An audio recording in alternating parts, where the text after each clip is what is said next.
On time for once. But forgetting the most crucial piece. Enhanced lighting. I almost forgot to turn that darn thing on. And by almost, I mean I did. Welcome, one and all, to Written Wednesday at 7:30 sharp. And I don't know why, but I feel like normally I like having a tie or a cravat or something of some fashion. But I feel like this here, either I've been watching too much Peter Capaldi. Why am I wearing headphones? Either I've been watching too much Peter Capaldi clips from Doctor Who, and I've just embraced my inner Doctor, or just the shine here puts me in mind of something white being there, and I need to get like a white cravat or tie. But I really like the way this looks tonight. I am quite happy. I feel regal and resplendent, despite the new diet I've started, so that's going to be fun. I'm going to be doing a video series for that in my usual fashion, where I start either a documentation or a new element to my dieting around this time. Normally it's in preparation for Megaplex, but since that was cancelled this year, I have a whole new year to try and get down even lower and in better shape for next year's convention. And once we start having people filing in here, I believe I'm going to be doing a reading of stuff, because it'd help if I look at the camera instead of the little me in OBS. But I believe I'm going to be doing a reading tonight, if the stream holds out. I want to try and recapture some things, because I have a few little things I've noted down that I need to adjust. Firstly, there are certain elements of the Defender's internal security system I did not use with this whole situation with the Infinity Drive. That's something. I'd also like to try and trim some of this down, whereas ever possible. And hold on. Ideally, I'd like to get a little bit farther along with the writing, but I have a few plot elements I need to straighten up. So, we'll see if the stream holds out and people can join in. Let me see here.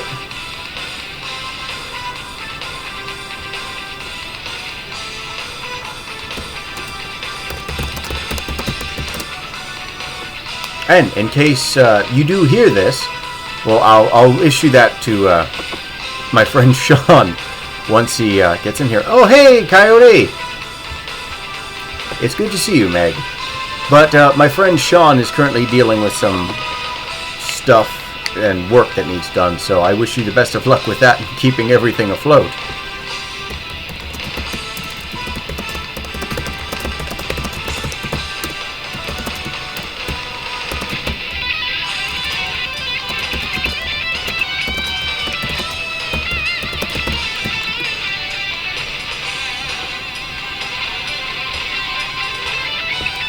So, it's good to see you, Meg.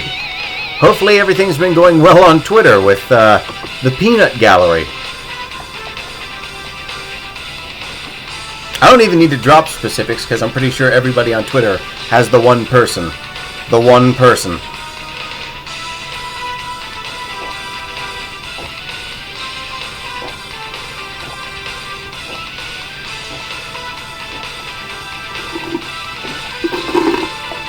And this is the Turbo Health stream, because I am drinking only water. Only water. Well, it's been okay. The weather here is scary. Oh, yes, I saw your post on Twitter of it's raining sideways. The one... I follow you. I follow you. And I'm in no means malicious. I'm just a moron. And stupidity is harmless. Glad you're only drinking water. Yes, no, it is a sad existence. I have gotten onto a diet of cabbage soup. I never burp on stream. That was the sound of the tectonic plates of the universe colliding against each other. And you can't disprove otherwise. Aside from the lack of existence of universal tectonic plates that you know about. Soup, yes. I started filming this. I'm going to upload this to my YouTube channel. Like I was saying before, I do diet things every now and again where I document certain elements of my diet or trying new things. And I'm going to be doing this one, which is from the early 1900s to the 1970s, where people who needed heart surgery or work done on their heart who were too excessively heavy for the surgery were put on a strict diet of this peel-a-pound cabbage soup. And that is all I shall be eating for this week. And of course that will be long since done by the time I upload this video, but for the sake of brevity in the stream, I'm going to announce that now, so if I seem doddering, that's why. My life today was a quick fursuit outing to the grocery store where I brought delight to the poor, solemn employees of the local grocery store, and to many of the customers too. We need smiles in this day and age currently with everything going on. But I did that. I got my cabbage, and I made a bunch of soup. And the thing is, you can eat as much of it as you want, but it's cabbage soup. So no matter how much of it you eat, your body is always expending more calories trying to digest it than what you're actually getting from the soup itself. And I do want to show this off on stream. This is entirely silly and childish of me.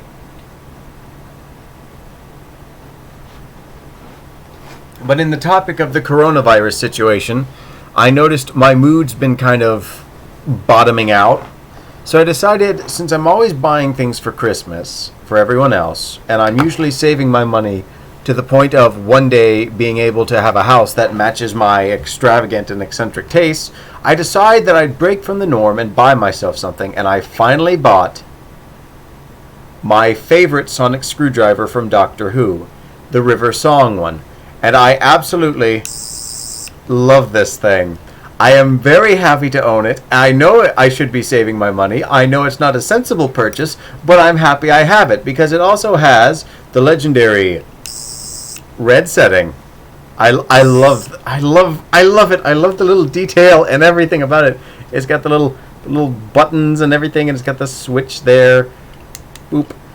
And it turns it back to boop, blue. And it's got a dial down here. I don't know what it does. It doesn't really seem to do anything, but it's fine because it makes me feel important. I am dialing in and tuning in the settings. I don't need a reason. Wibbly wobbly, timey wimey. You stopped making sense in '63, and I'm okay with it. That said, I don't like the new writing, but that's a video of its own that I can go into at some point. Congrats, dude. Thank you. I have a whole new wardrobe and a whole china set coming in. I went a little bit stupid. I didn't spend too much. Well, I spent more than what I wanted to, obviously. But I stopped at somewhere approaching sensibility. And I'm looking forward to that. I started filming myself doing the soup thing today, but I didn't do the opening of it, so I won't be able to edit it and upload it today because I'm low-key waiting for my new outfit to get in because I want to have my fancy wing or butterfly wing collar with my nice new outfit and cufflinks and everything, and I'm really looking forward to that. I want, like I said, ages and don't punch the computer. That's okay. Nothing broken anymore. But I've said this a while back in some of my old streams that I wanted to get new suits and new outfits because I kind of have just the same old clothes forever and always, and I wanted to try and shake things up to want to match my, again, eccentric and bizarre and silly tastes. But this was, ironically, just what the doctor ordered. Oh, I do love it, though. I get to dial in all the settings. And, of course, I brought this home, and Gidge, being the masterful artist she is, took one look at this and went, "Oh, God, what's all over this?" I said, "It's supposed to look old and oxidized and antiqued." And she goes, "Man, the antiquing on this is really bad. If I had one, I could really doll it up nicely for you." And you know, the thing of it is, I know she's right. Gidge is just bizarrely talented whenever it comes to art, and by bizarrely I mean she's been refining her craft for years and years. Oh, but I am so happy to have this all together and here with me. I am keeping this beside me for the rest of the stream. Big smiles. But even bigger yawns. So, Meg, if it is alright with you, the Committee of Potato and the Spud Empire, I was thinking about reading over the chapter and seeing if I couldn't do a little bit of, well, let's keep with the Time Lord terminology here and say a little bit of jittery pokery with this first chapter. I feel like it needs to be cut down because, one, I feel like I need to familiarize myself with it a little bit more, because that's the problem of writing on something for so long. And two, I feel it's a little overblown, that the pacing isn't where I want it to be. I need to introduce certain plot elements and details about the Defender's internal security systems and see if I can't play with that a little bit. So, if you're ready for Written Wednesday, let's get to the reading portion of this. And hopefully we will be joined by a soap mage. Could we be so lucky? I'm probably just going to keep playing with this because I really like this. I'm happy to have this. It's silly, I know, but I am overjoyed to have this. I have another sonic screwdriver over there, and I have the Master's laser screwdriver coming in too, because why not? People are always telling me I have a screw loose, so now I finally have a plethora of equipment to deal with the situation. Oh. A little itchy. Alright, so this is the chapter I've been working on for the past couple of streams. I'm all ears and potato. Oh, Meg, I just got that pun. That's beautiful. You're all ears and potatoes. So just potatoes then. Alrighty.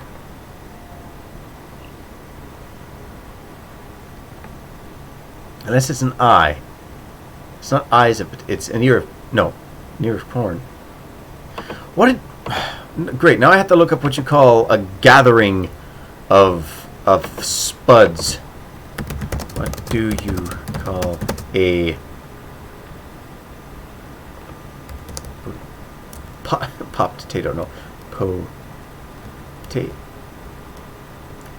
I'm sorry, Google, what? What do you call a potato that has turned to the dark side? Well, now I have to know. You can't just ask me a question like that and expect me not to be curious.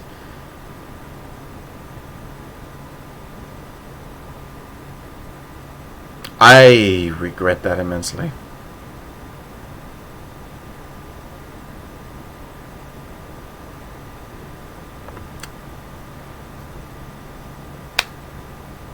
That was stupid. I blame Google. I'm going to be suing for damages. And because that was so stupid, I'm going to ask you the question, Meg.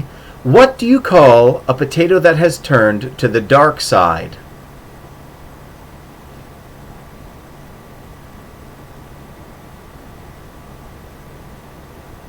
I'll give you a moment to make yourself ready for this. Go ahead. Type what? I dare you. Let's let's unleash this stupidity on the internet. You say burned? No. You call a potato that's turned to the dark side Darth Tater. Darth Tater.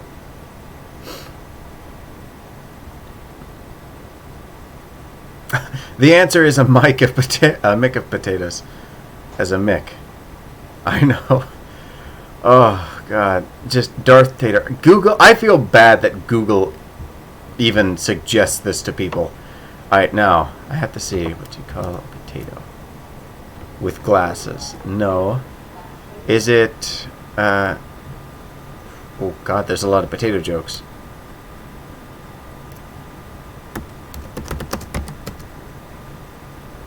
Is it an eye? It's called a tuber, and it grows from the underground stems. Each tuber or potato has 700 buds. These are the small sprouts we call potato eyes.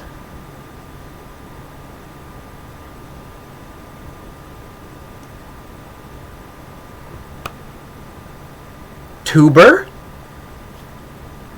I've never heard a potato called a tuber before. That's great.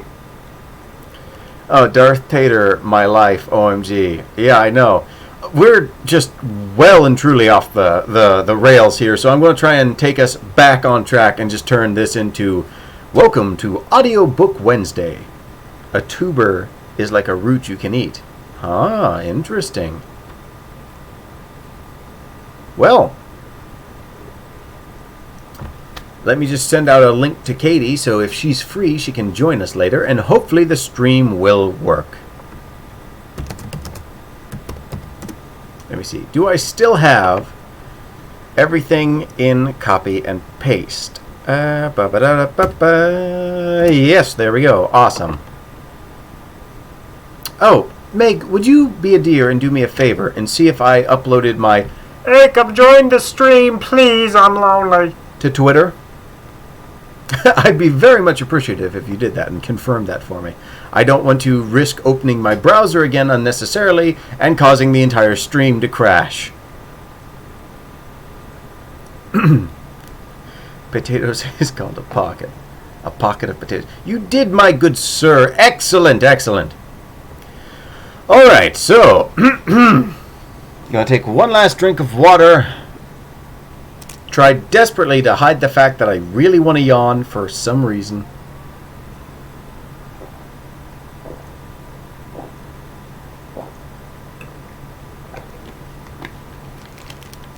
And let us begin. Speaking of vegetables, Tanner squinted hard. Excuse me. Tanner squinted hard against the dull bite of the weeping sun of Avialak. There needs to be a comma here. No, I might be able to get through that. Tanner squinted hard. Cabbage, yes. Tanner squinted hard against the dull bite of the weeping sun of Avialak as the group left the cave. It took his eyes some long seconds to readjust from the limited light of the ruins below, and the smoky scent of the burning woods, carried along the winds,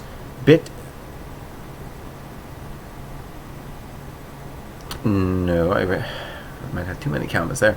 It took his... Let's just get all the hairs out of the way here. You aren't even attached. I don't support freeloaders. If you're going to be anywhere, I'd like my bangs back, please. It took his eyes some long seconds to readjust from the limited light of the ruins below and the smoky scent of the burning woods, yet that should be two separate sentences. Sentences.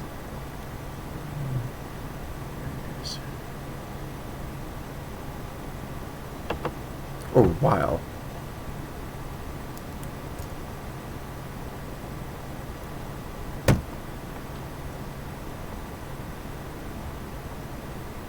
You should be a semicolon. Okay. Let's try this again. Take 157. Tanner squinted hard against the dull bite of the weeping sun of Avialak as the group left the cave. It took his eyes some long seconds to readjust to the limited light of the ruins below, as the smoky scent of the burning woods carried along the winds, carried along by the winds, bit and stung at his lungs as he combed the horizon. The modifications to the landscape had taken him by surprise at first. The way the smoke clung and lingered like a stain against the trees, the heat that seemed to permeate the air, but very quickly his attention would sling back towards the mouth of the cave as the others filed out shortly behind him.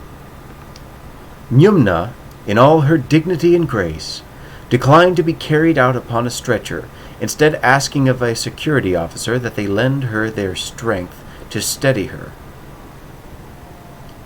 Charisse hawked near her, her hard light lenses keeping constant watch of her condition, as another security officer minded her.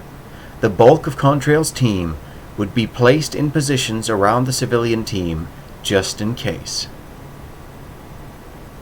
as further precaution.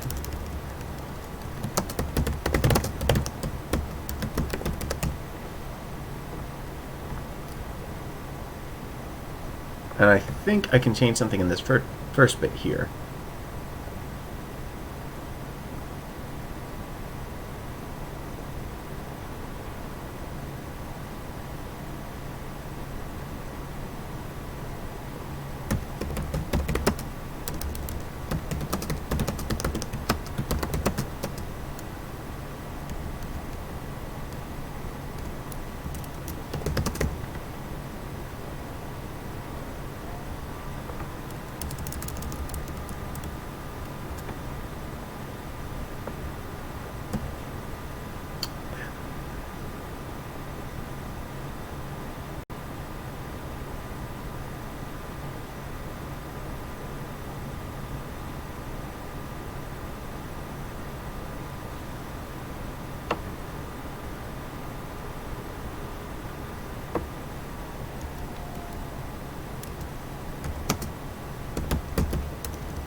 Alright.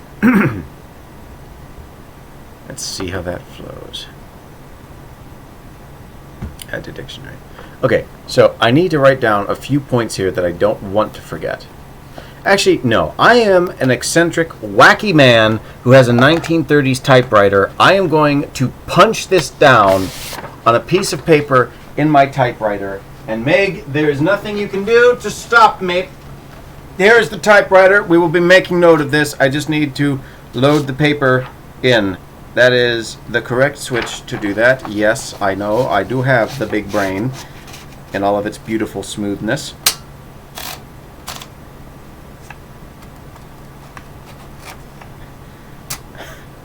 Help, police. He's doing an illegal. Okay, so just gonna make a note here. Help, he's doing a thing. Yes, I am.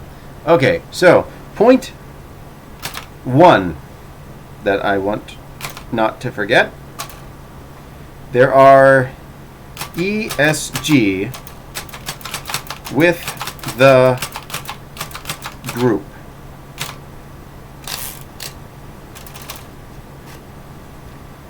Now, point 2 that I want to remember. Don't have your voice crack on stream. That would be magnificent. All right, ESG with the group. I don't want to forget the defenders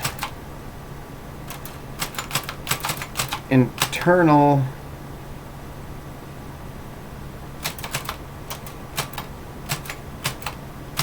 security systems. Yes, I'm still doing a thing. The police have not arrived yet.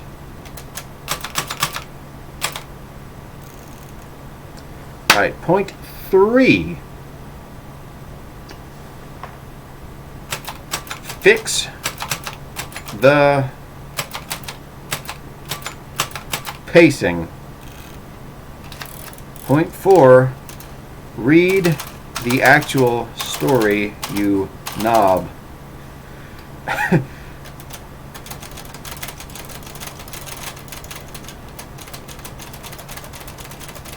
Let's see, what's point 4?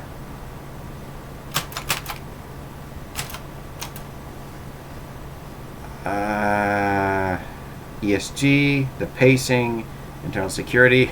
Yes, knob.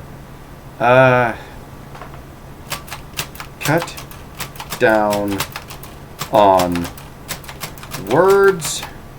And point 5. Don't release the margins. Cut more to command center. There we go. Here's my list of things not to forget. Thank you, Remington Noiseless. Your services will be duly noted when it's time to hand out our participation awards at the end of the stream. Okay, so taking this from the top again, and again, this is par for the course when it comes to writing. Constantly going over your own work and thinking, how can I streamline this? How can I make this better? How can I reinvent the wheel into some horrible trapezoidal shape that I'm insufferably proud of for maybe an hour and a half before I hate it and change it again? Back to a circle.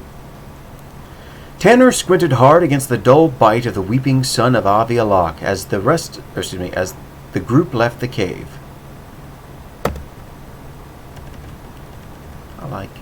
Oh, that's weird going back to my... I'm used to, like, using that typewriter for just a second and going back to how soft these keys are.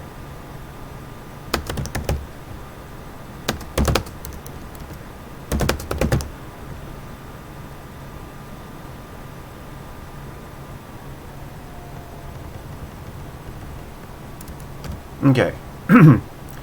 Tanner squinted hard against the dull bite of the weeping sun of Avialak as the rest of the group left the cave, giving his eyes a chance to readjust as he looked over the horizon.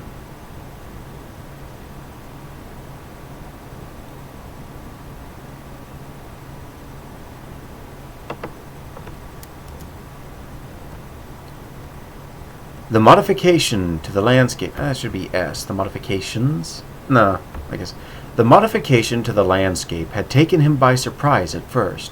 The way the smoke clung and lingered like a stain against the trees, stinging his eyes with the heat that permeated the air, but very quickly his attention would sling back towards the mouth of the cave as the others filed out shortly behind him. And that whole bit up here just doesn't need to be.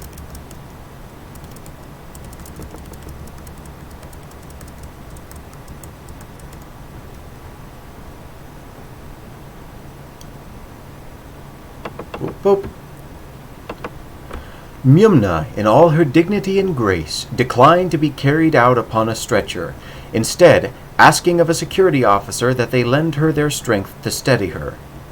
Charisse hawked near her hard light lenses keeping constant watch of her condition, as another security officer minded her. The bulk of Contrail's team would be placed in positions around the civilian team, a further precaution. Even Tanner let a hand linger over his neutron pistol. Despite still being under the protective ripple of the barrier.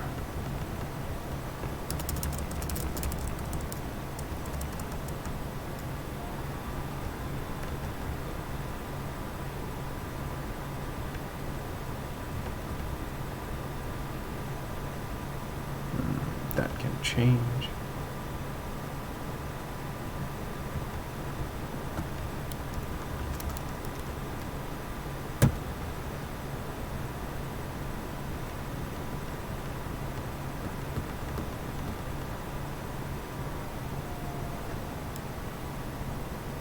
Placed positions on the seas.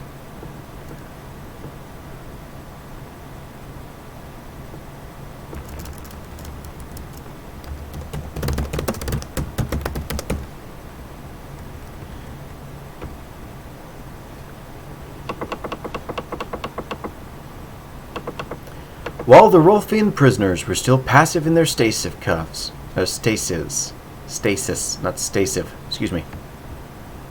While the Rolfian prisoners were still passive in their stasis cuffs, being held below for the ESG to collect later, the intensity of the fighting still lingered within Tanner, as did the burning aching in his body. Like the ESG's team leader, Admiral Overbeck remained below to attend to more pressing duties, leaving the others to ensure the safe evacuation of everyone. And like everyone, Tanner remained uneasy and unwilling to accept there wasn't some final dire trick left for them.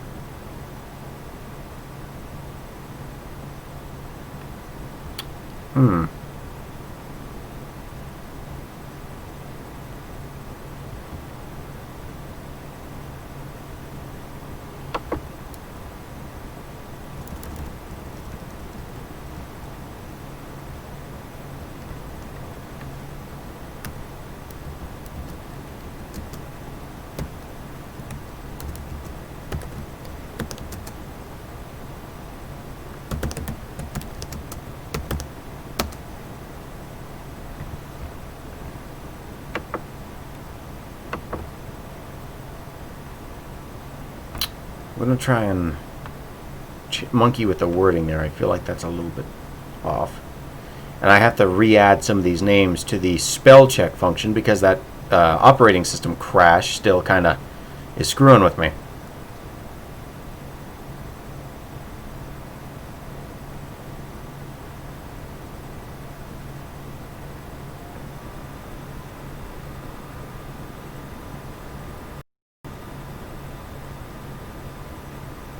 Oh, yes, the monkey. Yes, Meg. Yes, exactly. And for some whatever reason, I'm going to turn into Joel. Help me, Jesus. I love Vinesauce Joel. I absolutely love the animations that are done about him. I love just hearing the goofy stuff he does, and just like every time I hear that, oh my god, that he does. And I am way off mark there. I used to be able to do a better impression of him, but I just don't do impressions much anymore, or anything aside from trying to work on things. But I absolutely love everything about Joel. I also am going to have to try and practice that, because one of these days I'm going to have to sit back down and dial in my Stamper, Spine, Joel, and Uncle Kage impressions, and promptly attempt to do them in stream, screw them up again, and just feel like this big after uploading the video. Alright. Like the ESJ's team leader, and Overbeck's tasks. Demanded he remain below, leaving the others to ensure the safe evacuation.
Oh boy. I think I can probably screw with most of this. This bit here. Let me just go through here again. While the Rolfian prisoners were still passive in their stasis cuffs, being held below for the ESG to collect later, the intensity of the fighting still lingered within Tanner, as did the burning aching in his body. Like the ESG's team leader, Admiral Overbeck's tasks demanded he remain below. Demanding he remained below,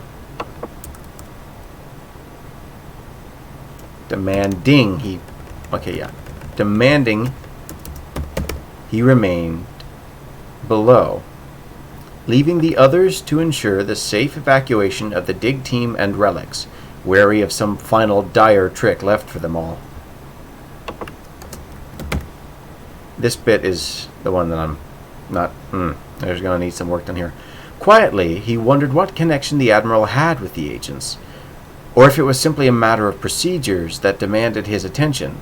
He still knew very little about him, perhaps equally as little as he knew about interacting with the ESG. In that regard, the new crew was still a collection of perfect strangers to him. The only person with whom he could truly claim kinship was Cairo, who currently stood distant from him. I can probably cut that down. By the way, hello, Quill!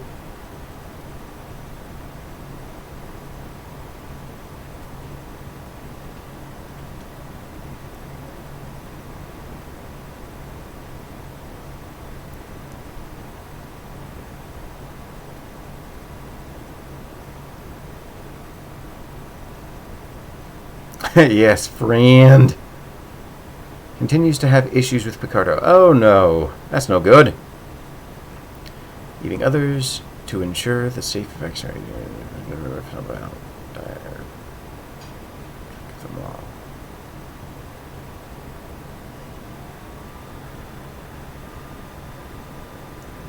I'm able to log in, but it won't load the video. Oh no, that's no good. Hopefully my video is still streaming. I would prefer that if Picarto would work.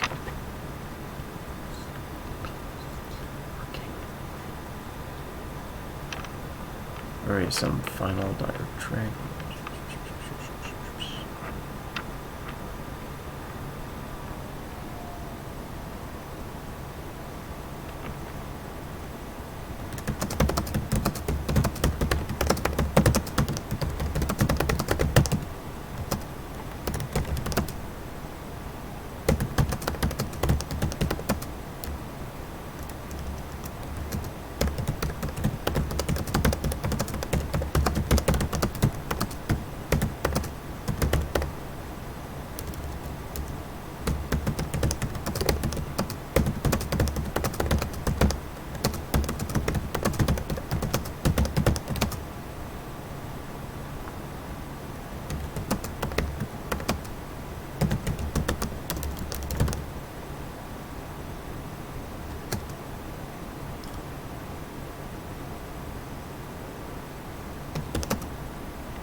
Oh, and the Soap Mage has joined, too.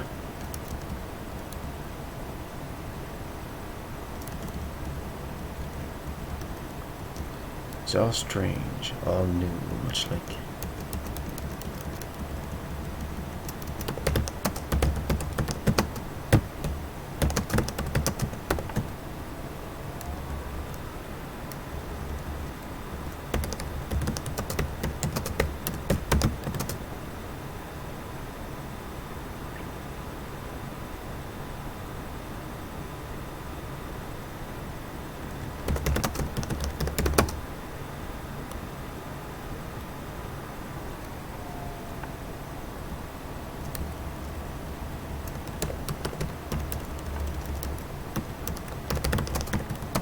Welcome home, and I'm glad you had a safe drive. And how is the giant sky yacht doing? Because we all know the Soap Mage only buys the most Gucci premium of vehicles.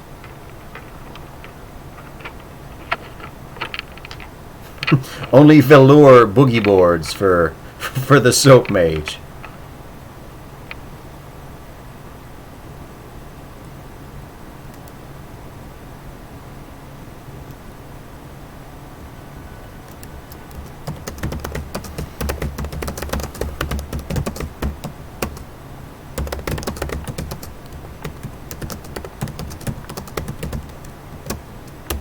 Oh, boy, I'm hitting... Oh, stop being so verbose. I drive. A soon-to-be pink 2003 Saturn. Nice.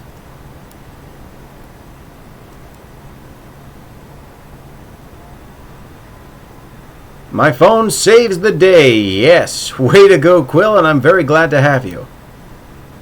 Okay. Like the ESG's team leader, Admiral Overbeck's tasks demanded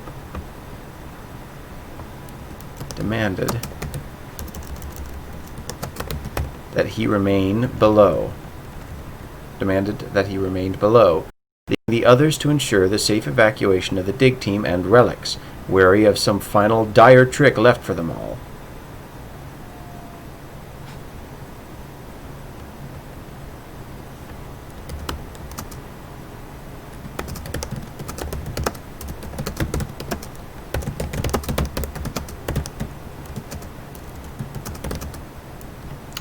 No.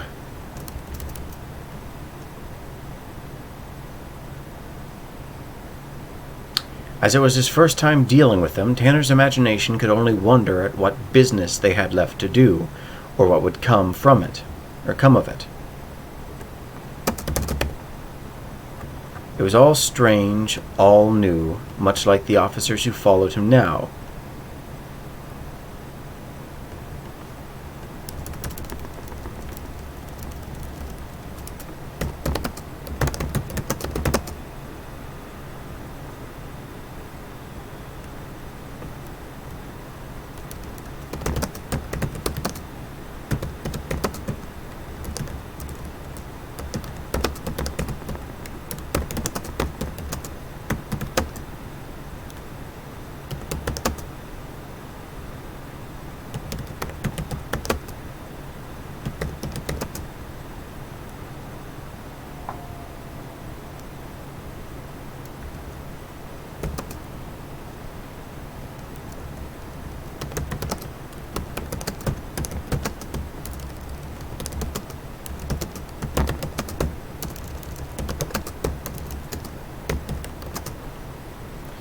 Would you stop? I know how to spell things.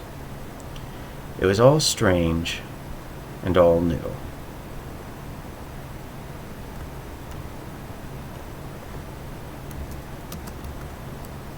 Much like the officers who followed him now.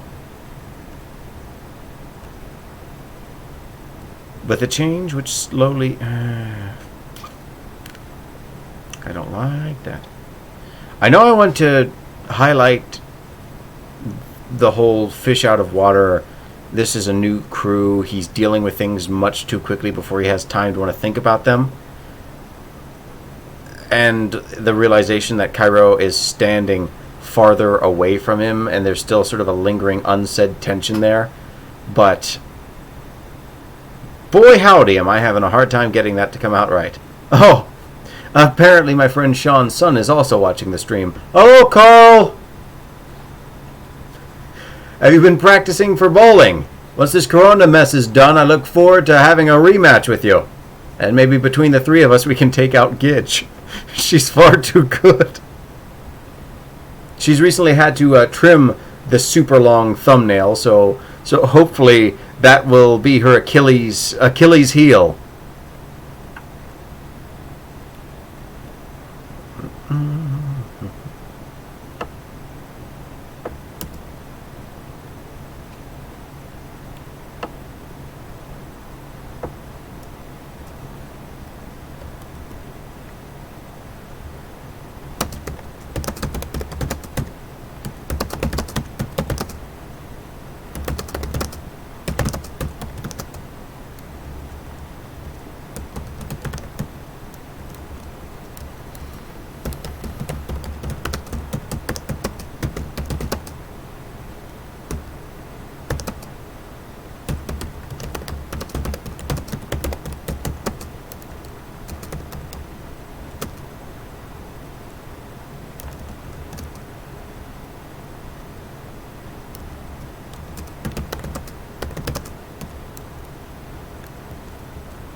Alright, let's try this. While the Rolfian prisoners were still excuse me, let's try and read that without choking. While the Rolfian prisoners were all still okay, take 3. Actually read what's written. Let me just zero back in my gnat-like attention span. Focusing. While the Rolfian prisoners were still passive in their stasis... Why do I want to put a V there? Mouth, work, please. I don't pay you much. I've certainly only paid you in cabbage today, but please read this correctly. While the Rolfian prisoners were still passive in their stasis cuffs, being held below for the ESG to collect later, the intensity of the fighting still lingered within Tanner, as did the burning aching in his body. Like the ESG's team leader, Admiral Overbeck's tasks demanded that he remained below, leaving the others to ensure the safe evacuation of the dig team and relics, wary of some final dire trick left for them all. As it was his first time dealing with them, Tanner's imagination could only wonder at what business they had left to do, or what would come of it. He could say the same of the unfamiliar faces which he currently found himself. He could say the same of the unfamiliar faces which he currently found around him, with Cairo's own becoming increasingly strange as she stood apart from him.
Hey, hello, Katie. Alright, let me see. I need something other than strange down there. Yeah, I know it's working.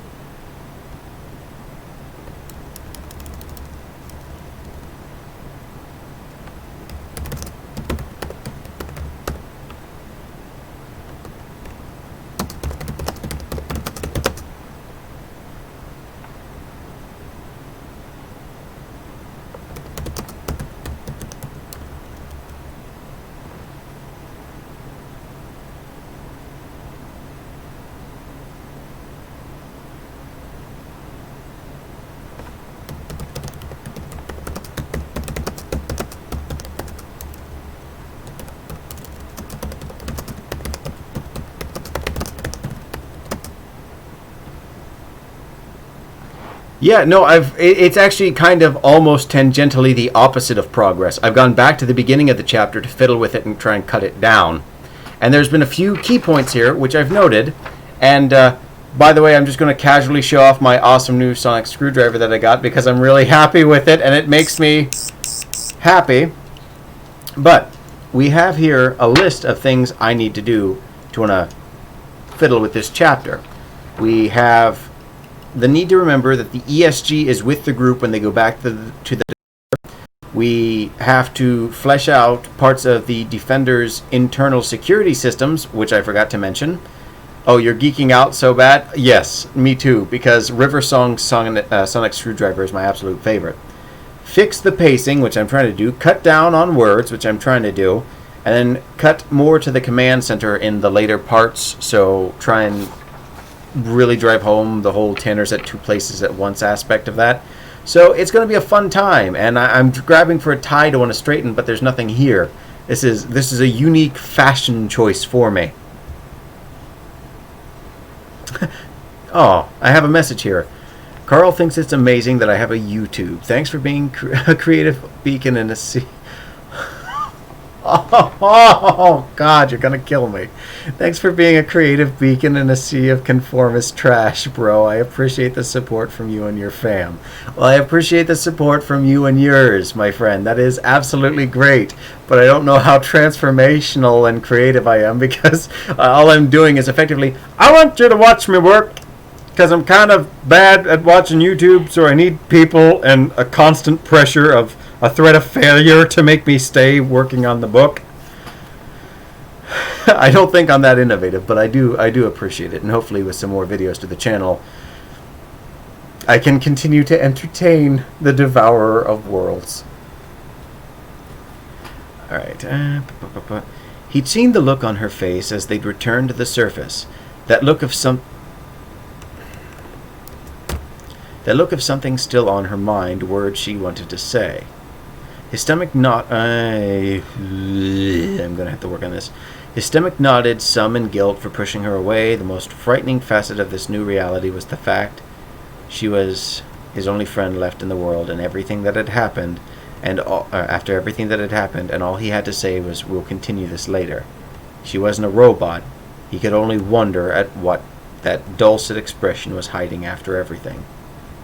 Okay, so I can detach you. I'll put you down in this area here somewhere. I don't even wear ties, but occasionally I stroke an imaginary beard thoughtfully. Yes, the Lieutenant Commander Data Syndrome. When I stroke the beard thusly, does it not make me appear more thoughtful or sagely? I don't remember the quote. I'm ab-limbing here. Sue me. It's far worse than the gaffes that the writing team in Star Trek Picard and Discovery have been making. And, hey, at least I didn't steal my quote from Bicentennial Man like they did Data's ending. His ending was sad enough at the end of Nemesis. I would have liked to see him recovered and reborn, but you didn't need to bring him back just to sacrifice him again.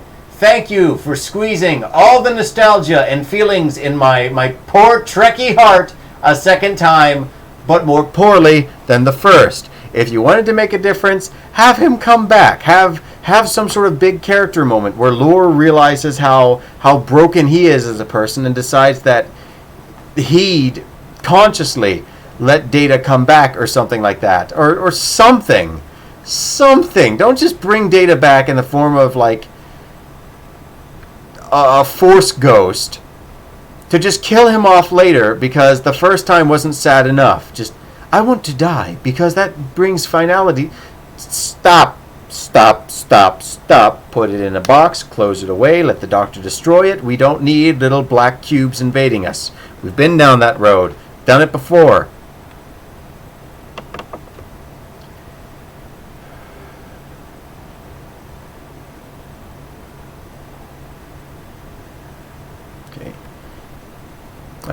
But an actual beard, or at least a goatee, is incredibly helpful. That's why I have the sideburns here. I've never shaved them once. I grew up as a fan of Elvis Presley, and whenever I'm deep in thought, I'll go like finger and thumb just in there, just pull out and think. And occasionally I will trim them, so when it's super short and I've got nothing to grab onto there, I'm just like, oh God, my brain is broken. I can't think and concentrate now. Oh, Meg, I love Meg's message here. I occasionally stroke my husband's beard. That's always fun. So Meg just sitting there, "Husbando, come into the room. I have some philosophical pondering to do.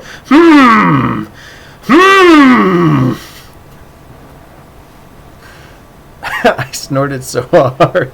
Well, that's great because that's the mental imagery I'm left with, Meg, and I thank you very much for bringing that to me. Mine is just the sideburn and occasionally the chin, or just some other part of my head that is just gone at like a worry stone.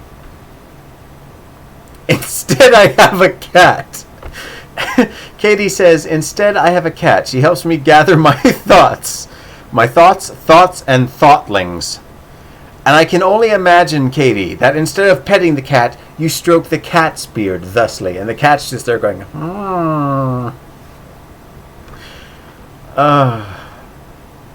This is a great stream. There's the various ways our brain and machinations of thoughts formulate. Just come over here, and we all have the philosophical pondering here.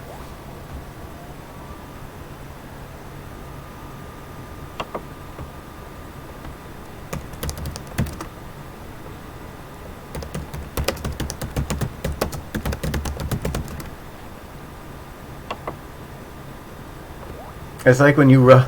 Oh, hang on. Move that out of the way. It's like when you rub a dog's ears and they just go all dopey. My dog Priscilla does that really bad. Both of her eyes will go in two separate directions. And she'll have, like, her tongue sticking out. And she just starts going, like... Whenever you scratch her ears. It's like she's going into some sort of convulsion where you've just cast her mind into the fifth plane of existence. It is a unique state of being because it's like... You know, on the back of pretty much every modem where there's a tiny little pinhole button and you press the back of it and it just resets the modem? I feel like I'm doing that, and at any moment Prissy's just going to open her little pup mouth and I'm going to hear like the sounds of an actual like phone modem start dialing up. The purest of pure bliss. Yeah. It's so serene feeling like you've actually shut off your dog's brain for a moment. Oh God, that reminds me of something stupid when I was a kid. I come from rural Pennsylvania, okay? I want you to keep that in mind. Rural farm Pennsylvania. And in our school, you know kids. Kids come up with the weirdest, like, facts they heard from a guy who heard from a guy, which are totally legitimately true and shapes your child worldview to a degree that just blows your mind. Well, ours was... Like, I was always told, if you held a magnet up to a computer, it would destroy it. And if you held two magnets to either side of a person's head, you would effectively lobotomize them. You'd make them mentally stunted, you would retard their mental reactions, and they'd just go brain dead. So the idea of, like, I am holding literal death in my hands was something I took very seriously. I never goofed around with two magnets. That was just something I didn't cross. You don't say Bloody Mary in a mirror, and you don't hold two magnets up to your temples because you'll disrupt the electricity up there or something. And I remember this one kid who locked himself in the computer lounge with two magnets, and he's like, "I'm gonna die!" And everyone's like, "Oh God, no! He's gonna die!" And like the legitimate fear and panic I felt, thinking that he was going to end up like, I guess Prissy is now, whenever you scratch your ears, with the two magnets on either side of his head, and we had to get a teacher, and we were like trying to force the door, and the teacher's just there, looking at all these children, legitimately afraid and fretful for this child's longevity, that he was actually going to die in there by way of magnetism. Death by magnetism. Death by the weak magnetic pull of two magnets on either side. Like, and it wasn't something sensible either. Like, oh, the magnets will pull them. Like, I could see it being slightly more sensible if, as kids, we were afraid of, like, oh, the magnetic pull will pull the magnets together and it'll pierce your brain like a bullet. That's stupid, but that's more in the realm of possibility. No, for us it was that magical, mystical magnetic field would somehow scramble your brains into tapioca. And that was a legitimate fear we all held until he was left out of the room. And I was left there sitting going, maybe I'm stupid. I've just had my worldview rocked by magnets twice. I might be stupid. And that was just something I had to live with for the rest of high school. Because if I recall correctly, it was either 3rd or 4th grade when this happened. We were little. And I was in that school for a few years after that. It was... Oh God, let me remember. It was Beaver Adams from kindergarten to 5th grade. And I remember preschool was at a different location. And then we went to West Beaver for 6th grade. And then 7th grade, they sent us... Oh, that's not right. There's Beaver Adams... No, West Beaver and then West Snyder is the one they sent us to. Have you ever had a brief moment, Katie asks, when you hear something so stupid it makes you wonder if the person who said it actually thinks they've struck upon some genius notion? Yes, and as a writer, I've been there before too, and I've had my friend Jacob talk me out of it. I channel like all the old-fashioned Isaac Asimov, kind of like far out there high fantasy style sci-fi, where like old 50s sci-fi has a certain flair and taste to it in the way it's put together. And for Infinity Quest, I briefly had this one idea where it's like, okay, well, they're alien, and it's so far in the future that they've evolved beyond electronics, and they've moved up to something else. And if I recall correctly, it involved magnets. Magnets are my undoing every single time. But I had this different tronics thing, and we were going to move beyond like the primitive sciences of electronics and onto this whole other thing. And Jacob sat in a call with me and listened and heard me out, and he went, I'm sorry, I'm going to have to put my foot down here, but that's absolutely stupid, because if anything transmits that to electronic energy and you deal with things with electricity, that's still electronics. And he proceeded very calmly and very collectedly, he never once rose his voice, to explain to me all the reasons that was nowhere near as smart or as enlightened or as sci-fi or as advanced as my "it's 3 a.m" brain thought it was. And to this day, I still bring up the "we've evolved beyond electronics" to want to sum up any instance where one of us as a writer or someone else as a writer comes up with something that's just meant to sound flowery and advanced, but really makes no sense whatsoever. It's the attempt to sound profound when that well bottomed out at about 2 inches deep. so, oh, yeah, that's my experience there with that. Do feel free, by the way, to share with me any moments where you've found something so profound that it isn't.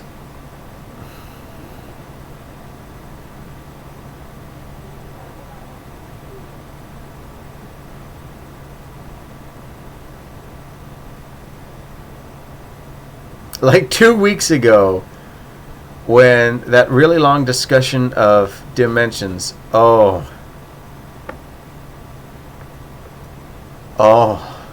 I remember. Katie says, sometimes the well of wisdom has run dry, and those thought to partake of it find that instead they're drinking rather deeply of ignorant mud. Yeah, that's the moment where, don't worry, the well has not run dry, but rather we are drinking of the dry water. For what is dirt, but rather the dryness, the dry particles of water? Brain shrinking catastrophically as the words fell dumbly from his lips.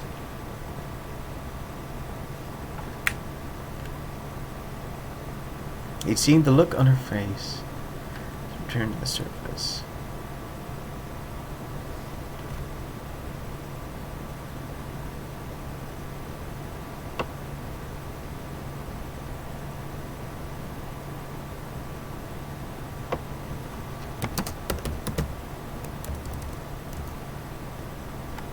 I think it's time for you to get out of the sun now. Yes, exactly. Meanwhile, the soap lord, the soap mage, is just sitting there watching this, losing all faith in me. Any ounce of charisma I have ever shown when we met in person, any amount of insight or higher level of thought, be of that of a grapefruit, the illusion has been shattered, and she's realizing, maybe I've been interacting with a dope.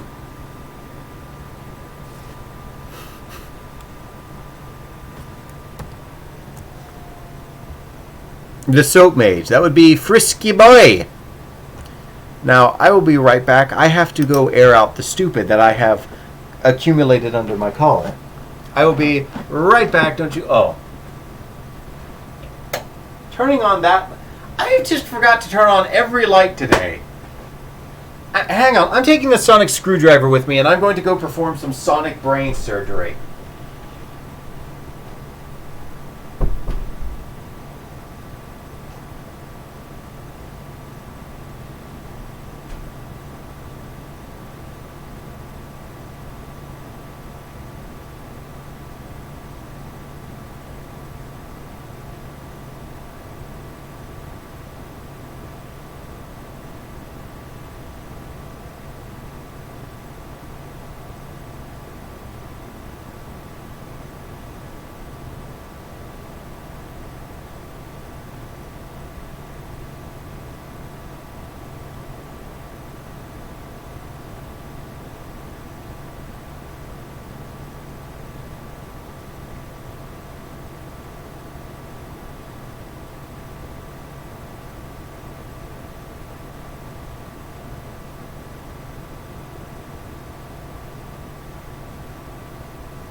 greetings! And if this new frontal lobe won't drip out of my nose that I've just now installed, hopefully we can get some writing done. I think inspiration has struck.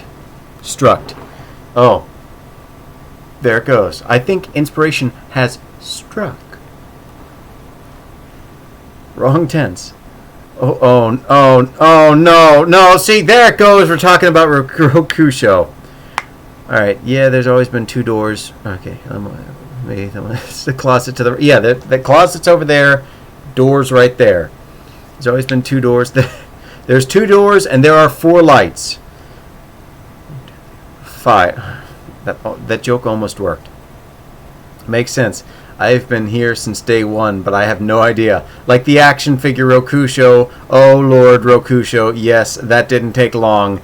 No, I've died again. You've all killed me again. He's here. He's free. He's fabulous. See? Look, right here, Rokusho.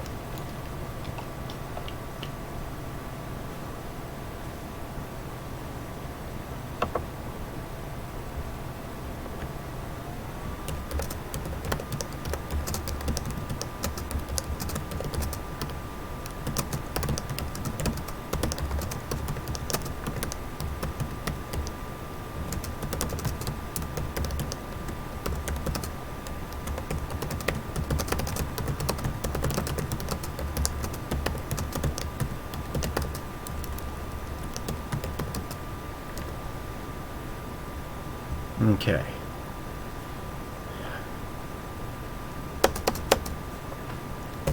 I like it. Oh, put the glasses back on. Hopefully we can channel even more smart points with pince-nez. But yeah, no, I had an idea here, and I think I know how I'm going to reword this.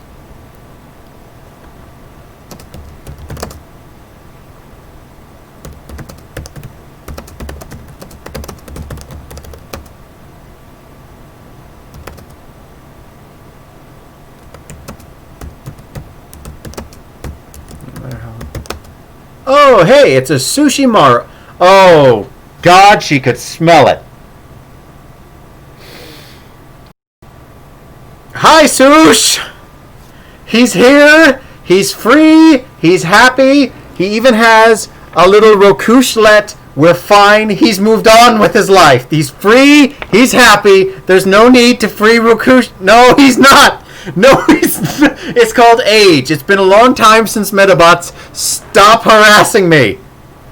Just free him. They are free. They have all the desk space they could ever want. Oh, God. God. Just can I dial in the Sonic Sush setting?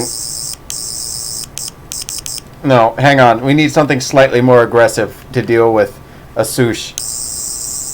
There we go. Rokusho, don't ever talk to me or my child ever again. Oh, no. Oh, I'm dying. Oh, he is free. He is happy. I swear to goodness, Sush is not going to be happy until I mail her Rokusho. Or I find where all those parts are, because I haven't seen all of Rokusho's parts since I was a small child, and that was a new toy.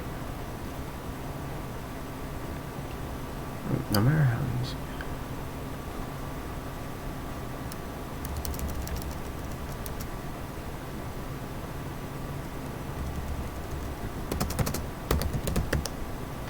Rokusho deserves a loving family. He has one here. Pepper Cat is on top of my jukebox too. Look, he's got all the friends he could ever want.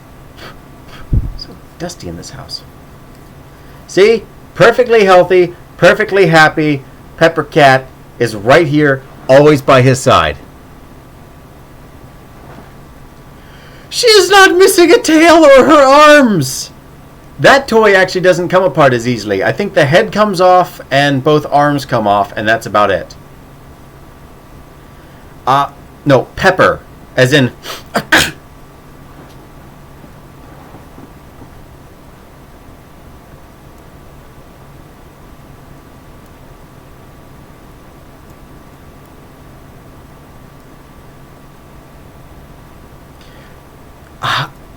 Yeah, Peppercat has the electrical attacks, and I always assumed that she was just related to like pepper spray or something like that.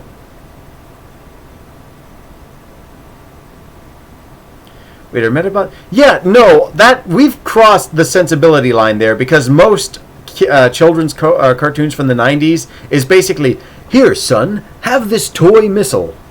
We've got Beyblades where the souls of dragons and monsters are inside of your little battle tops.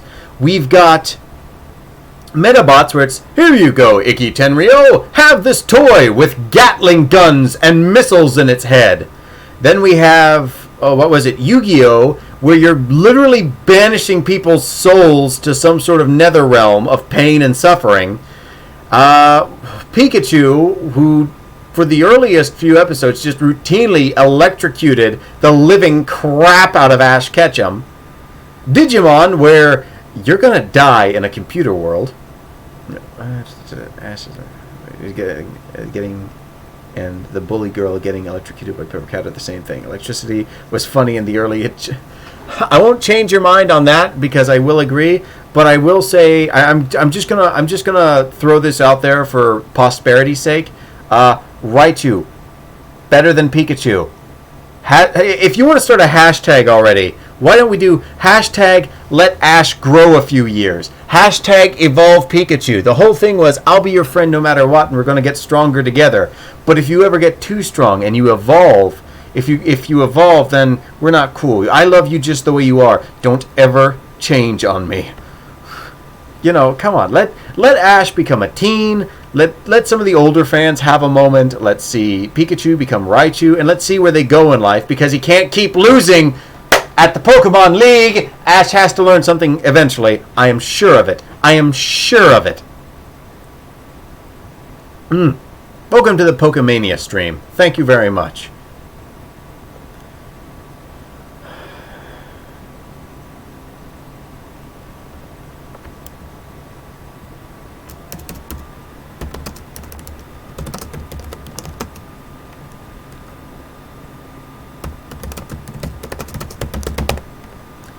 Okay, fun fact, Ash won the Elite Four last season, and he did it not knowing.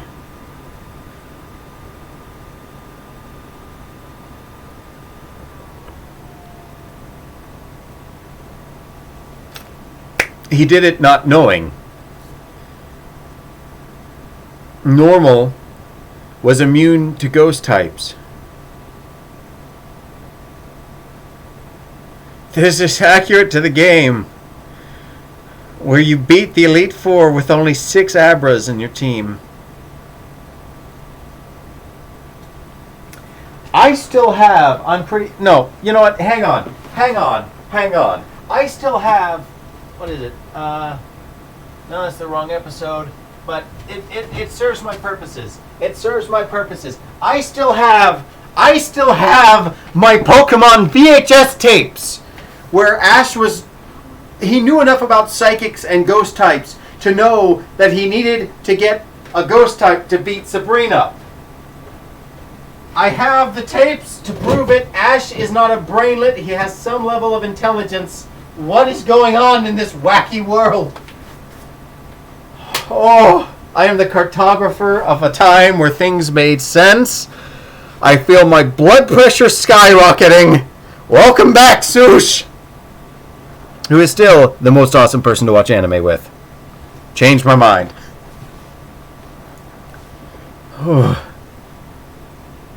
Yes, Katie, she means an anime. The last episode of Pokemon come out. Like, are they still going? They've got to still be going. At this point, it's just created perpetual motion.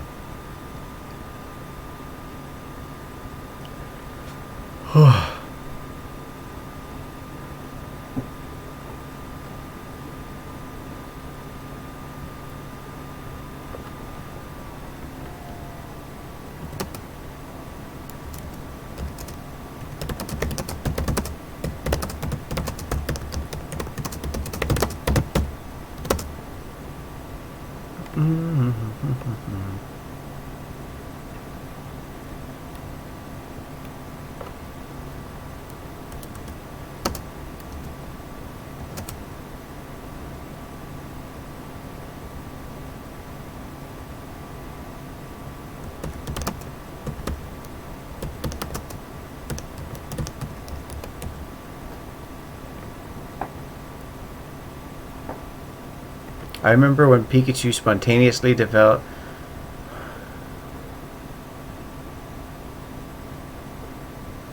I remember seeing that too, and all it did was just annoy me.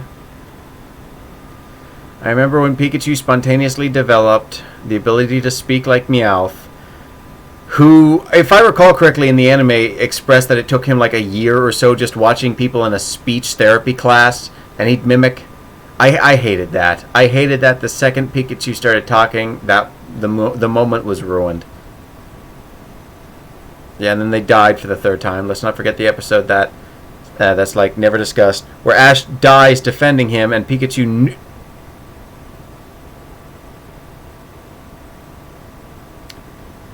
Oh, yes, I remember that one. Oh, let's not forget the episode where Ash and Pikachu literally die and have an out-of-body experience with the three ghost types with Sabrina. I mean the arc with Sabrina. Sabrina wasn't there personally. Alright, let me see who's messaging me.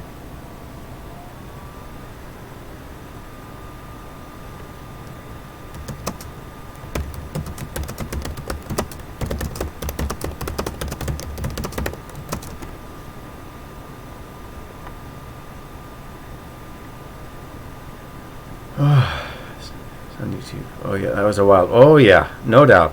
I swear the show begins with Ash protecting Pikachu against like 40 Sparrow, and Pikachu becomes as pure as becomes a pure white ball of lightning, and everything dies except Ash.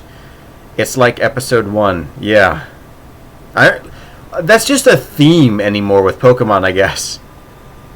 How do we raise the stake? Ash is gonna die, but it's okay. He'll be better.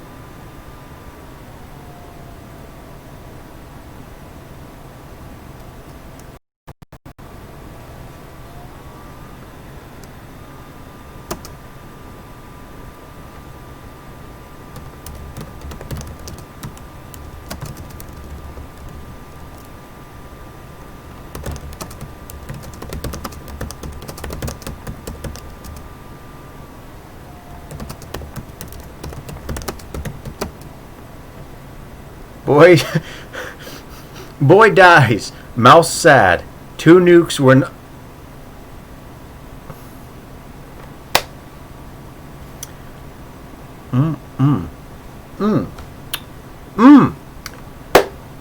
Sush, you're a little fireball this stream. My god, that's where you've been all this time. You've been vacationing with the entire population of lava. Just out of curiosity, you two, is the stream still working for you? Because it seems to have devoured Meg. Oh, you mean Pokemon the first movie, I think. Oh, wait, no. No, that was a different one. How many times has Ash been whooped and just died?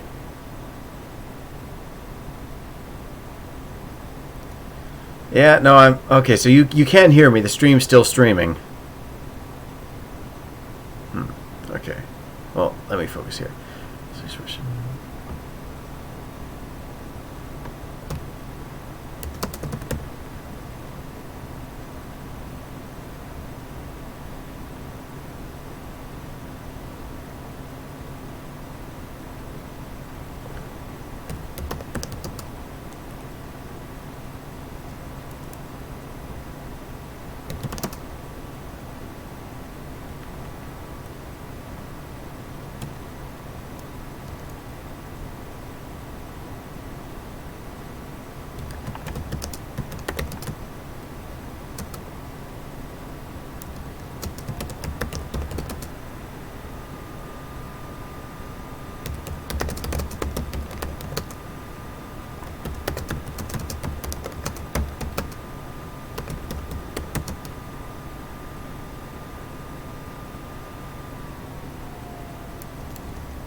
He... Ooh.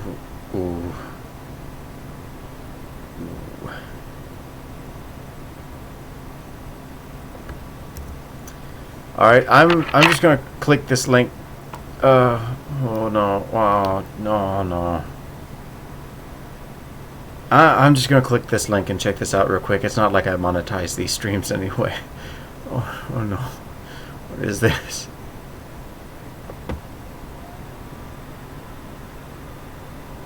Yes, I'm about to leave Picarto. I'm well aware of that when I clicked the link that said www.youtube.com.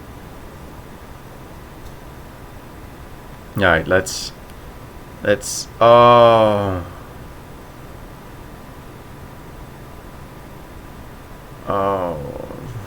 I know this one.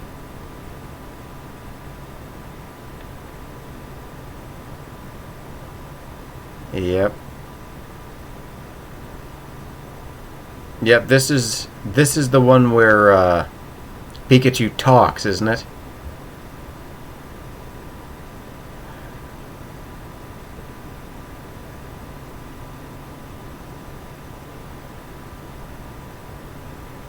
Yep.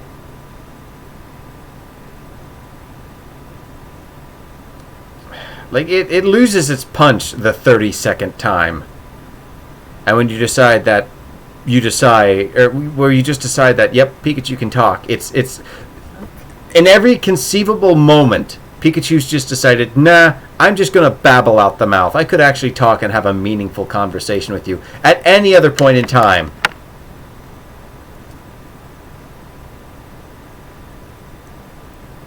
I have no idea. I don't even know. I don't even know anymore. I just don't.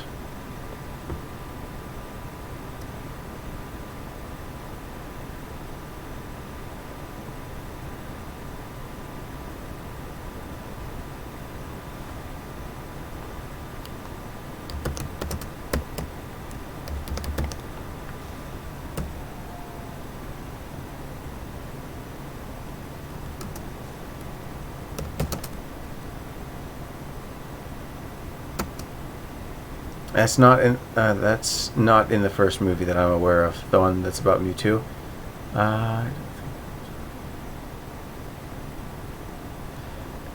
Ash turns to stone. Yeah, Ash turns to stone in the first movie, and I remember Twitter was blowing up with the one where Pikachu talk, and everyone was like, "Oh my God, this is so sad." And it's like, no, it's really not. It's really not when you keep doing the same thing over again. And then you break canon because it would be sadder if Pikachu spoke. Yeah. No. I know, Katie. Whatever movie that was, I stopped watching them long ago.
Wismer or Whisper. The names of them are getting ridiculous.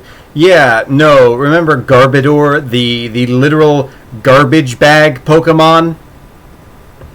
Oh boy.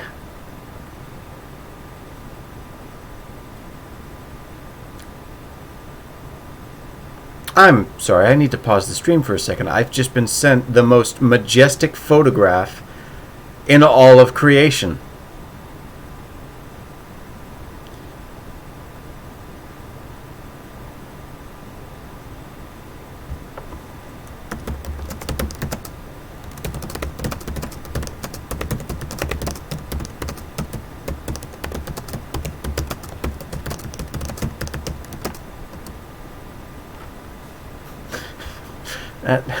That's great.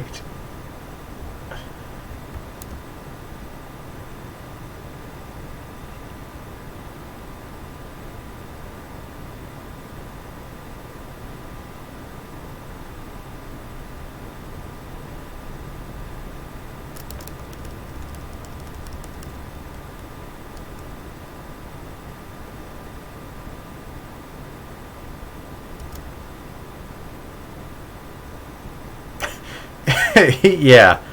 Yeah, no, there's two paragraphs needed. I see I'm making you productive as... Yes, yes. Everyone knows that the most potent performance-enhancing drug is Sush. Just 2 tablespoons of Sush are equal to an entire season of Hunter x Hunter.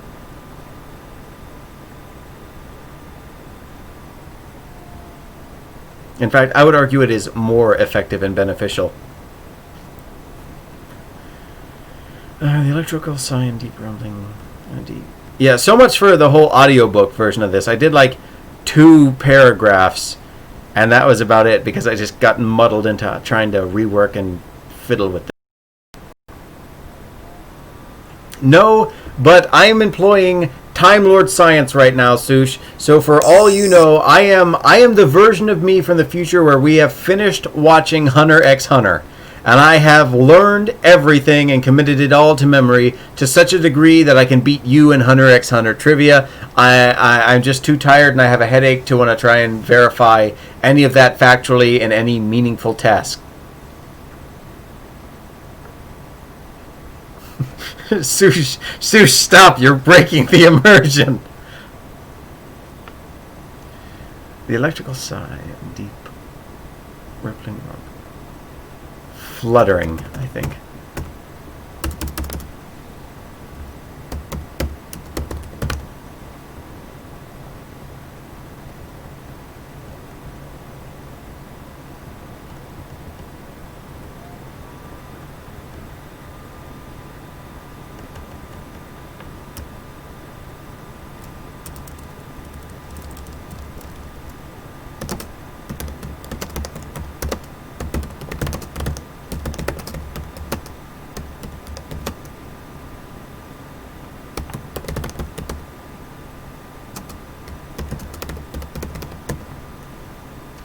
Flattens like Kirby and Smash when you press down. Oh.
Alright, let's take a look at this. What did Sush send?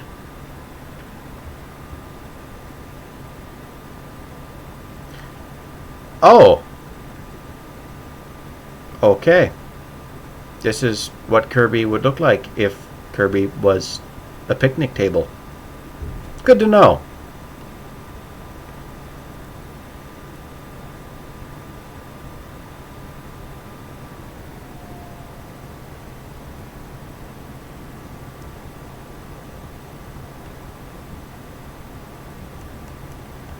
Hang on, I can fix that. I just completely botched the spelling there, or wording there.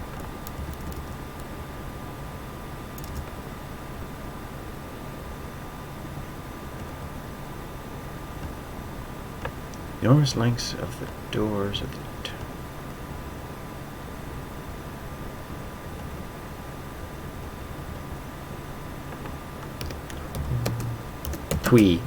twin doors.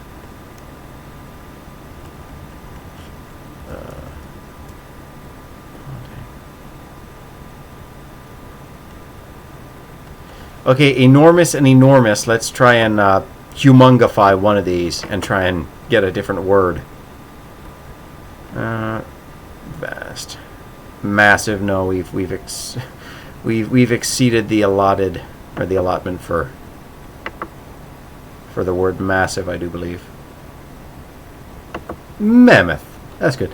Calebful. Yes, because we all know I am indeed a massive lad.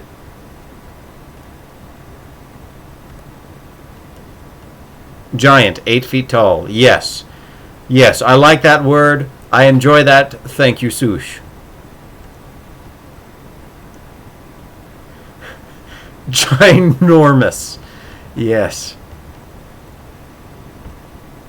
Elephantful.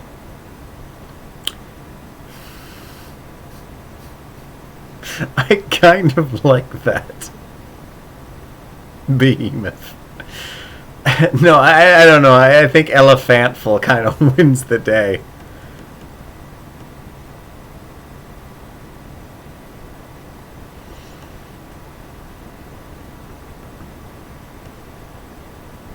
Excessive, yes. It's a bit too much. Mountainous. Elephantus.